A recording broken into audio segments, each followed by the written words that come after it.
In the ancient kingdom of Eroko, where the land stretched from the rolling hills to the great Omi River, there was a story told in hushed tones.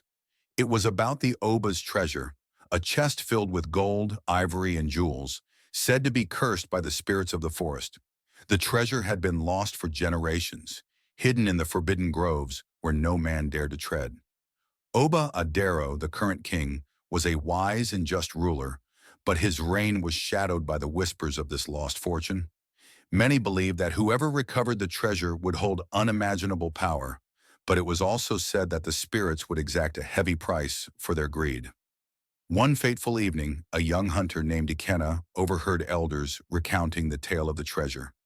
Ambitious and eager to prove himself, Ikenna decided he would recover the treasure and bring honor to his name. Ikenna prepared for his journey with the guidance of his grandmother, Mama Ejike, who was a keeper of old traditions. She warned him, "The spirits guard the treasure not for greed, but for justice. Beware, my child. The forest is not kind to those with impure hearts." Armed with his bow, a pouch of medicinal herbs, and a talisman blessed by Mama Ejike, Ikenna ventured into the forbidden groves. The forest was alive with whispers, as though the trees themselves spoke in an ancient tongue. Every step he took felt like a trespass. As he ventured deeper, he encountered strange sights. A stream flowing uphill, birds with feathers that shimmered like gemstones, and a leopard with eyes as wise as an elder. Each seemed to watch him as if weighing his intentions. The spirits of the forest had set 3 trials to guard the treasure. The first was a river of fire, which required Ikenna to show courage. Using his wits, he discovered that the talisman Mama Ejik had given him allowed him to walk across unscathed. The second trial was the Hall of Echoes, where he faced visions of his past and temptations of his future. Here, Ikenna had to confront his deepest fears and desires, proving his purity of purpose.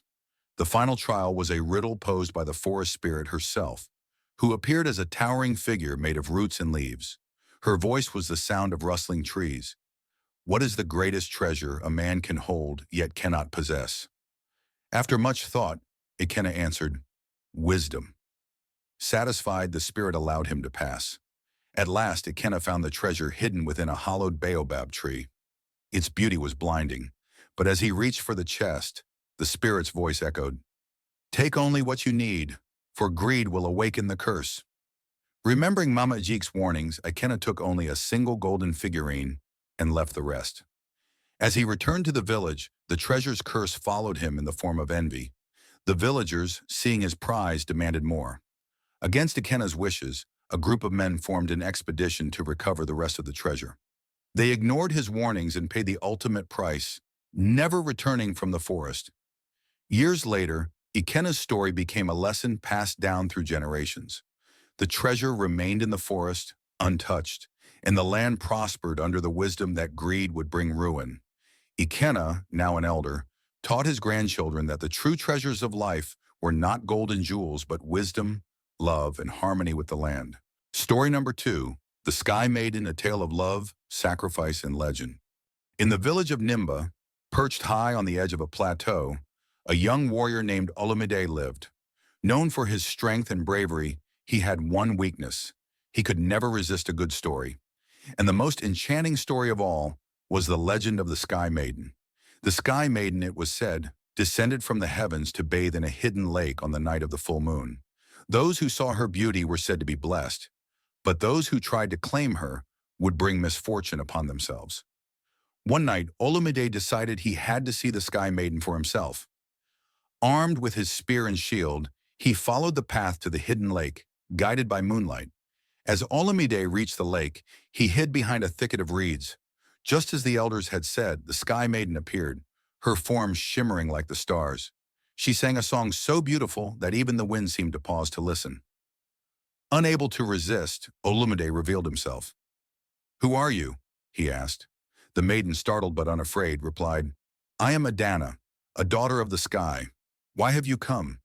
"I mean no harm," Olumide said. "I sought to see the legend with my own eyes." Adana, sensing his sincerity, allowed him to stay.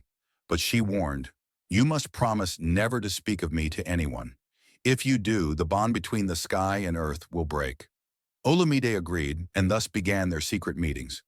For months, Olamide and Adana met under the full moon, sharing stories and dreams. But one day, a jealous rival, Io, followed Olamide and discovered his secret. Driven by envy, Io revealed the truth to the village. When the elders demanded Olamide's confession, he reluctantly admitted it. That night, the sky turned dark, and a great storm swept through the land. Adana appeared before Olamide one last time. "You have broken your promise," she said, tears streaming down her face. "The bond is broken." Heartbroken, Olamide vowed to restore the bond. Guided by Adana's song, he journeyed to the Sky Mountain, where he faced trials of fire, ice, and wind. At the summit, he begged the Sky King for forgiveness.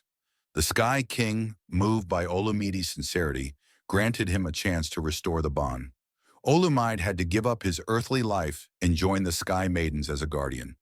Olamide accepted, becoming a star in the heavens.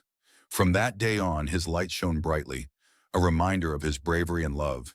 The villagers, inspired by his sacrifice, lived in harmony with the earth and sky, never forgetting the warrior who became a legend.